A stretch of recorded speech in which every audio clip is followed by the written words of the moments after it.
Good morning everyone. Let's start third chapter of history, ruling the countryside. We are on page 29.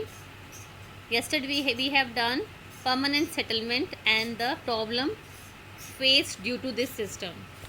Today we are doing a new system is devised. By the early 19th century, many of the company officials were convinced that the system of revenue had to be changed again. How could revenue be fixed permanently at a time when the company needed more money to meet its expenses of administration and trade?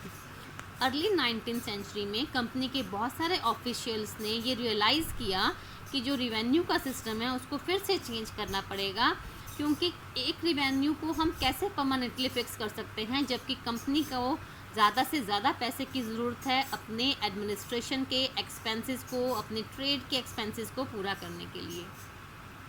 जब वो problem face कर रहे थे permanent settlement की कि they were not able to increase the revenue, so अब उनको ये लग रहा था कि नहीं, this is not good, we should introduce some new method. तो in the north western provinces of Bengal presidency का जो नॉर्थ वेस्टर्न प्रोविंस था, जिसको हम उत्तर प्रदेश के नाम से जानते हैं, there was an English man called Holt Mackenzie. उन्होंने एक नया जो है सिस्टम जो है डिवाइस जो है इंट्रोड्यूस करवाया इन 1822 में। This was known as Mahalwari. He felt that the village was an important social institution in the North Indian society and needed to be preserved.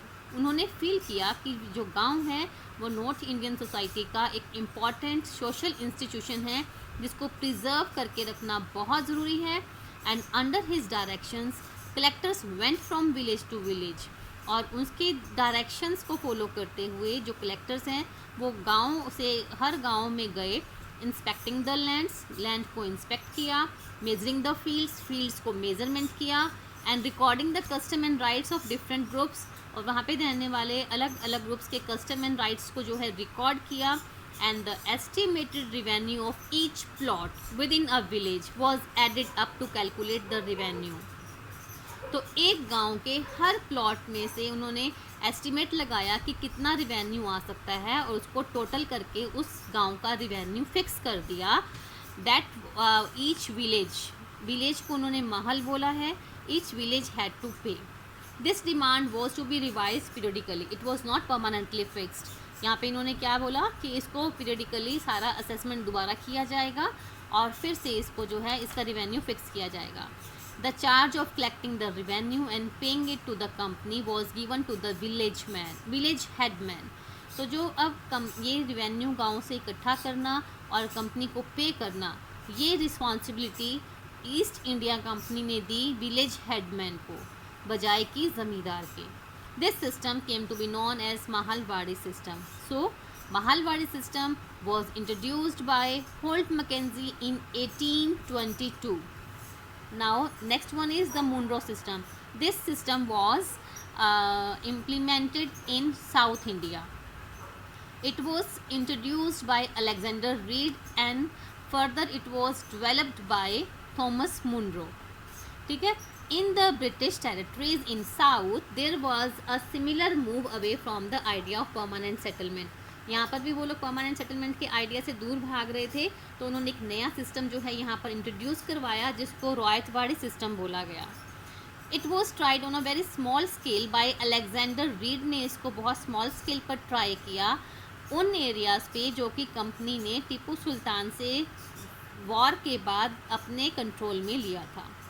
Subsequently developed by Thomas Munro, और फिर इस रॉयतवाड़ी system को बाद में Thomas Munro ने develop किया और इस सिस्टम को धीरे धीरे पूरे साउथ इंडिया में उन्होंने एक्सटेंड कर दिया।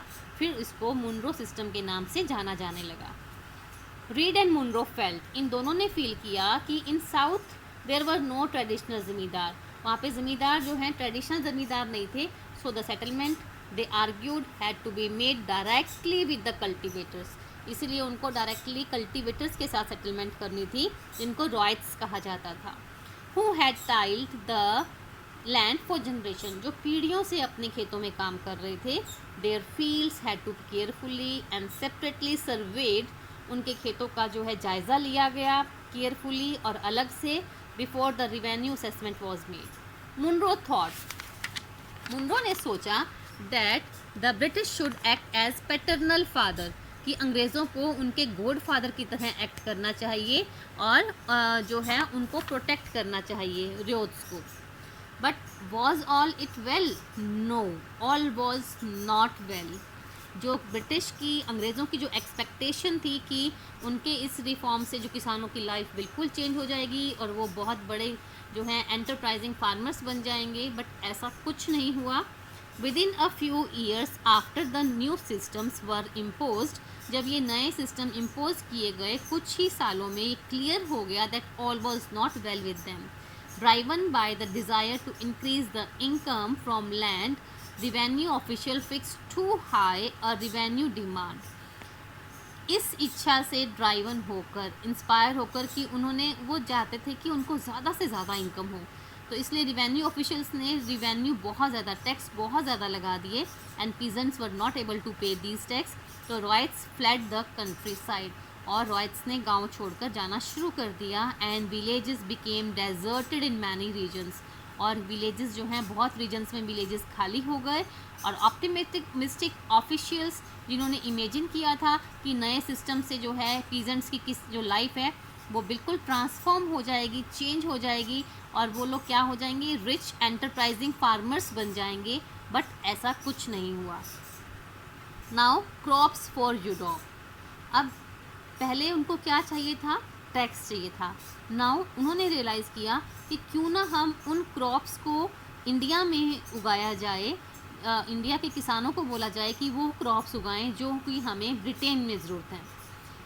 The British also realise that the countryside could not only yield revenue. अब ब्रिटिश को, अंग्रेज़ों को ये रियलाइज़ हो गया कि कंट्री साइड से सिर्फ रिवेन्यू ही इकट्ठा नहीं कर सकते हैं, it could also grow the crops, उन क्रॉप्स को भी वो उगा सकते हैं दैट यूरोप रिक्वायर्ड, जो यूरोप में जिनकी रिक्वायरमेंट है। By the late 18th century, the company was trying its best to expand the cultivation of opium and indigo. Late 18th century में जो कंपनी ने खूब ट्राई किया कि यहाँ पर जो है कल्टीवेशन बढ़ाया जाए, इसका ओपियम एंड इंडिगो। ओपियम होता है अफीम एंड इंडिगो होता है ब्लू कलर, जिसको कि कपड़ों को डाई करने के लिए यूज़ किया जाता है। अफीम होता है एक ड्रग होता है, ठीक है।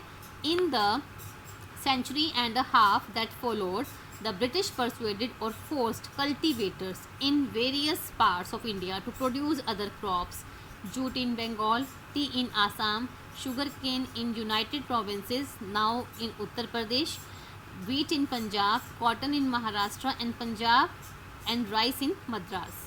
तो अंग्रेज़ों ने जो है आने वाली सेंचुरी एंड हाफ में फोर्सफुली या फिर किसानों को मनाकर वेरियस पार्ट्स ऑफ इंडिया में अलग अलग जो हैं क्रॉप्स जो हैं लोगों को मना लिया कि वो ये क्रॉप्स जो हैं वहाँ पर उगाएं, so that they can export these things to Europe. How was this done? The British used a variety of methods to expand cultivation of crops that they needed. उन्होंने बहुत सारे मेथड्स जो हैं अपनाए क्योंकि उस क्रॉप्स को उगवाने के लिए जो कि उनको चाहिए थी। Let us take a closer look at the story of one such crop। अब हम एक क्लोज़र लुक लेंगे, सिर्फ एक ही क्रॉप के बारे में पढ़ेंगे, इंडिगो, कि उन्होंने कैसे ये चीज़ें, कैसे लोगों को मनाया, कैसे फोर्सफुली लोगों को मनाया कि वो हमारे लिए इंडिगो उगाएं। See these are the two pictures. इसको कहते हैं कलमकारी प्रिंट और ये इंडिया से प्रोड्यूस है। And this is Mori cotton print, ये इंग्लैंड में प्रोड्यूस हुआ था। दोनों में ब्लू कलर यूज़ हुआ है, बट ये इंडिगो कलर है जो कि इंडिगो है जो उगाया जाता था, और ये उन्होंने उसका कोई सब्स्टिट्यूट ढूंढा था, ठीक है। Figure 5 and 6 are two images of cotton prints. The image on the left, figure 5, ये कलमकारी प्रिंट है जो कि आंध्र प्रदेश के वीवर्स ने इसको जो है क्रिएट किया था, और on the right side it is a floral, फूलों वाला है ये cotton print, and designed and produced by William Morris. A famous poet थे, आर्टिस्ट थे 19th सेंचुरी ब्रिटेन के। There is one thing common in two prints. क्या चीज़ common है? Both use rich blue colour, दोनों ने ब्लू कलर यूज़ किया है, कॉमनली कॉल्ड इंडिगो, और इस कलर को इंडिगो कहा जाता है। Do you know how this colour was produce? आपको पता है ये कलर कैसे प्रोड्यूस हुआ? इसकी स्टोरी है ये, आगे जो हम पढ़ेंगे। The blue that you see in these prints was produced from a plant called indigo. ये जो ब्लू कलर है ये एक इंडिगो प्लांट से प्रोड्यूस किया जाता था। It is likely that the blue dye used in Morris prints in 19th century Britain was manufactured from indigo plants cultivated in India, for India was the biggest supplier of indigo in the world at that time. तो इसमें जो है इन्होंने जो use किया print, जो blue colour use किया, it is likely that the blue die colour जो यूज़ किया गया मॉरिस प्रिंट में, वो इंडिगो जो है वो इंडिया से एक्सपोर्ट किया गया था। सॉरी, मैंने आपको पहले बोला कि ये सब्स्टिट्यूट था, this was not the substitute, this was the colour that was exported from India to Britain. ठीक है, at the time India was the biggest supplier of indigo in the world. So why the demand for Indian indigo? Indian indigo की demand क्यों थी? वो लोग अपने वहाँ पर इंडिगो क्यों नहीं उगा सकते थे? The indigo plant grows primarily in the tropics. जो इंडिगो प्लांट है वो ट्रॉपिकल एरिया में उगाया जाता था। By the 13th century Indian indigo was being used by cloth manufacturers in Italy. तो बाय 13th सेंचुरी में जो इंडिगो को यूज़ किया जाता था क्लॉथ मैन्युफैक्चरर्स के द्वारा इटली में, इटली, फ्रांस एंड ब्रिटेन, तीनों कंट्रीज़ में, टू डाई क्लोथ, कपड़े को डाई करने के लिए। However only small amount of Indian Indigo reach the European market. और यूरोपियन मार्केट में इंडियन इंडिगो का बहुत स्मॉल अमाउंट ही पहुंच पाता था और इसके जो प्राइस थे बहुत हाई थे। तो European cloth manufacturers therefore had to depend on other plant called woad to make violet and blue dyes. तो वहाँ पर जो है इनको ये बहुत महंगा पड़ता था। तो जो यूरोपियन क्लॉथ मैन्युफैक्चरर्स थे उन्होंने एक सब्स्टिट्यूट प्लांट जो है वो देखा, वोड, दैट वाज वोड, जिससे कि वो वायलेट और ब्लू कलर बनाते थे कपड़े को डाई करने के लिए। Being a plant of temperate zones, indigo जो है वो ट्रॉपिकल जोन का प्लांट था और जो वोड है वो टेम्परेट जोन का प्लांट था। तो being a plant of temperate zones, woad was more easily available in Europe, और यूरोप में इजिली अवेलेबल था। It was grown in northern Italy, southern France and in parts of Germany and Britain. Worried by the competition from indigo, wood producers in Europe pressurized their governments to ban the import of indigo. तो उनको जो है competition से बचने के लिए डर था उनको इंडिगो से, कि इंडिगो का जो कलर था दैट वाज सो गुड। तो इस कंपटीशन से बचने के लिए जो यूरोप के प्रोड्यूसर्स थे उन्होंने अपनी गवर्नमेंट को प्रेशराइज़ किया कि वो यूरोप में इंडिगो के इंपोर्ट पर बैन लगा दे।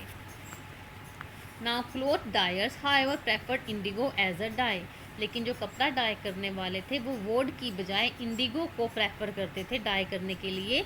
Indigo produce a rich blue colour. तो जो सा इंडिगो से डाई किया हुआ कपड़ा होता था वो बहुत अच्छे वाला ब्लू कलर होता था, और जो कपड़ा जो है वोड से डाई किया जाता था वो थोड़ा पेल और डल होता था, उसमें ब्राइटनेस कम होती थी।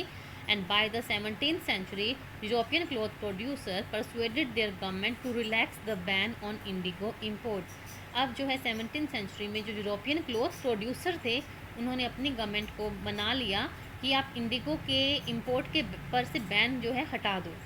The French began cultivating indigo in Saint Domingo in Caribbean islands, the Portuguese in Brazil, the English in Jamaica and the Spanish in Venezuela. Indigo plantation also came up in many parts of North America. तो जो ये countries थी इन्होंने Indigo अलग अलग जगह पे उगाना शुरू कर दिया। By the end of 18th century, the demand for Indian indigo grew further. Indian indigo की डिमांड बढ़ती चली गई।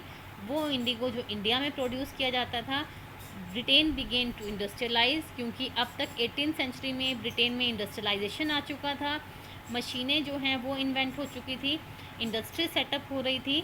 तो it's cotton production expanded dramatically, इसका जो कॉटन प्रोडक्शन था वो भी एक्सपेंड होने लगा, creating an enormous new demand for cloth dyes. और क्लॉथ डाई करने के लिए डिमांड बढ़ने लगी अब कपड़े का अगर प्रोडक्शन बढ़ेगा तो ज़्यादा कपड़ा डाई भी किया जाएगा। While the demand for Indigo increased, अब जो है इंडिगो की डिमांड बढ़ी इसके रिजल्ट में, and it's existing supplies from the West Indies and America collapsed for a variety of reasons.